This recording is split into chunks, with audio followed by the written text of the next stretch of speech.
तो आज हम लोग समझने वाले हैं भाज्य और अभाज्य संख्याओं के बारे में।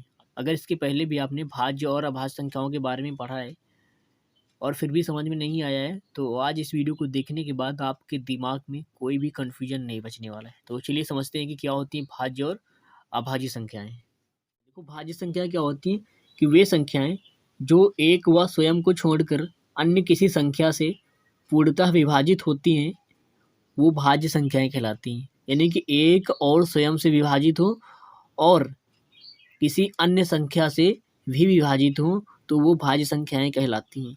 चलिए समझते हैं। अब अगर मैं यहाँ पर 1 लिखता हूँ, तो क्या ये एक भाज्य संख्या है?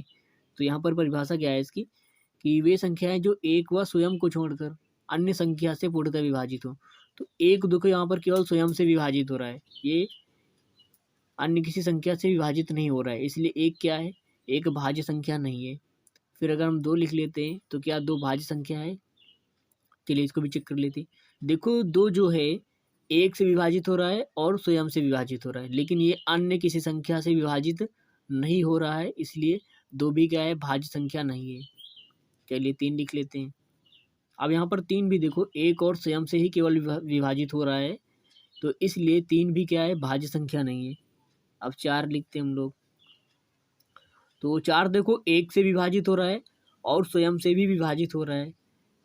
लेकिन ये 2 से भी क्या हो जाएगा? विभाजित हो जाएगा। इसलिए 4 क्या है? 4 भाज्य संख्या है। 4 क्या है? भाज्य संख्या है। इसी तरह हम लोग लिख लेंगे 6 भी भाज्य संख्या है, 8 भी भाज्य संख्या है, 9 भी भाज्य संख्या है, 10 भी भाज्य संख्या है। तो इसी तरीके से आप जो है अब लिख लेंगे, क्योंकि ये समझ में आ गया होगा आपकी। तो चलिए अब हम लोग समझ लेते हैं अभाज्य संख्याओं के बारे में। देखो अभाज्य संख्या क्या होती हैं कि वे संख्याएं जो एक व स्वयं को छोड़कर अन्य किसी संख्या से पूर्णतः विभाजित न हो। वे संख्याएं जो एक व स्वयं को छोड़कर अन्य किसी संख्या से पूर्णतः विभाजित न हो, वो अभाज्य संख्याएं कहलाती हैं।